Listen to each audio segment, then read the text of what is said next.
Welcome back to my channel. For today's video, I wanted to share with you all the books I read in February, which is an upgrade from last month, because last month in January I read 3 books. This month I managed to read 5. I feel like I should give a mini disclaimer. The way I rate books is mostly on vibes and how I enjoy them. You'll notice no books so far I've read were under 3 stars, because I don't really read things I know I'm not gonna enjoy. But the first book, let's get into the books. The first book I read was Everyone's Thinking It. This is a dual perspective book. I'm gonna have that up on the screen. I read it on Libby on my iPad. Of our main characters, Iyanu and Katan, who are Nigerian British girls who attend this boarding school in the UK. Without giving too many spoilers, essentially a set of Polaroids were released with specific messages to different students around the school, and Iyanu, who is the school photographer, gets the blame, and she sets out to figure out who released those pictures because she doesn't want her to lose her spot at the school. I really enjoyed this story because it did kind of remind me of Ace of Spades. Let me see if I've got it nearby. I don't think I'll be able to grab it for you guys. One sec. Because again, because this was set in the UK, I had to adjust to learn how the school system works there. But these two cousins are one of the few black / other people of color who are at the school, and there's a very specific, again without giving too much away, there's a very specific conflict between Iyanu and Katan. They're cousins, but there's a weird awkward drift between them since Katan moved from Nigeria into the UK. And they navigate school in very different manners, especially Katan. It reminded me of SZA's song Wavy, the very specific line where the price of being fast and young, the price of being black in suburbia, is the sentiment of feeling the need to measure up or fit in. And I really enjoyed this story. When I originally read the story, because I thought it'd be very much like Ace of Spades but in the UK, but I liked it a lot more. But I didn't get the whiplash I got from reading Ace of Spades here, and I really enjoyed it. For this book, I gave it 4 stars out of 5.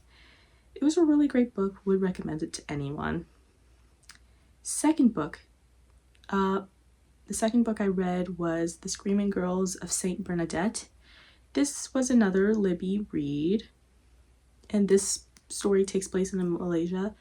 This is another dual perspective book between 2 girls, Khadija and Rachel, who are also very opposite girls. They don't really know each other. They attend this school named St. Bernadette, and things at the school were quite strange. Really strange things have been happening. There was this moment in time during the day where girls would just start screaming out of nowhere, like a scream that they have no control over. They would just sit in class, their eyes would roll back to the back of their head, they start screaming, and the school doesn't seem to be doing anything about it. They don't have any explanation. Anytime anyone questions what's happening, the questions get brushed off.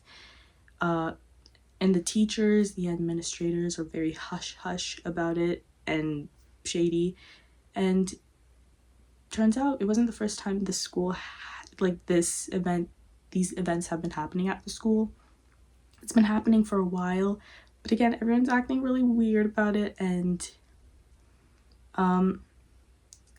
it happened some time ago, and from the first set of screaming girls, one student went missing, and Khadija sets out to try to figure out the mystery behind it. This book mixed the genres of fiction, reality, and some aspects of religion, and I think the mystery was wrapped up really nice. I will give the rating first. I gave this 4.75 stars out of 5. I really enjoyed it. I do want to preface that if you want to read it, I would give you the trigger warnings that this book contains sexual assault / abuse, emotional abuse, missing children, and gaslighting. So, like, read at your own discretion. If that doesn't sound like a very comfortable read, I don't recommend reading it, or pace yourself if you're going to read this book.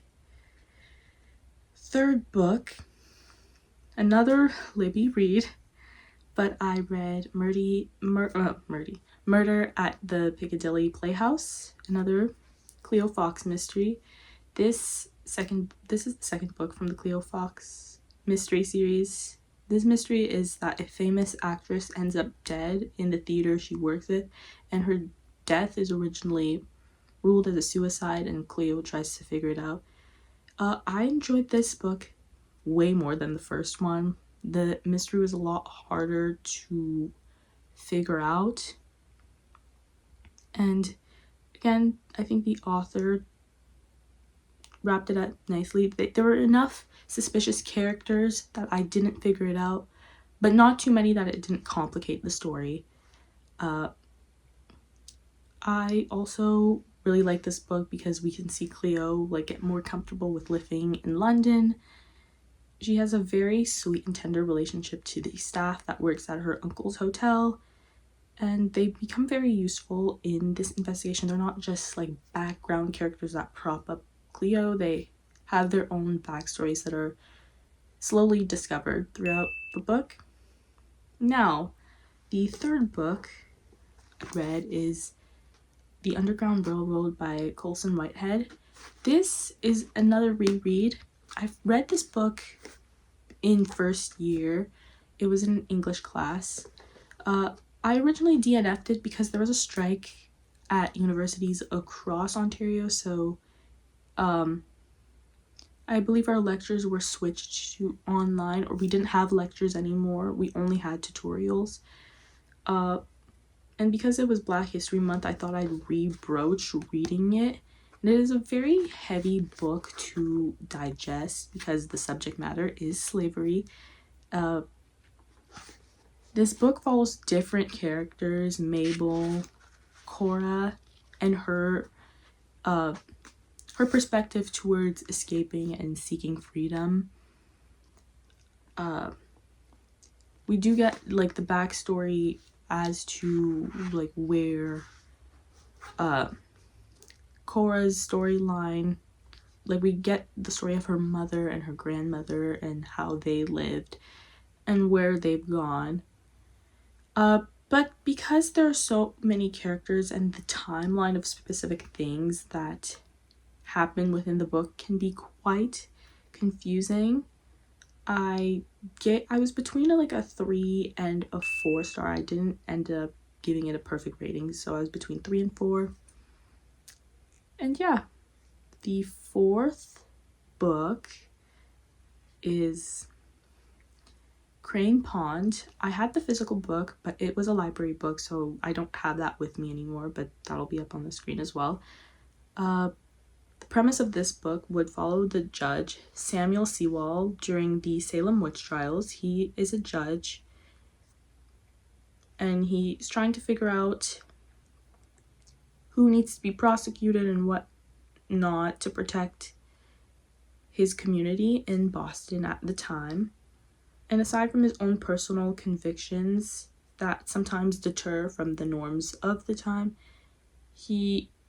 oftentimes he fights with the other judges as to who does get prosecuted or who goes to jail.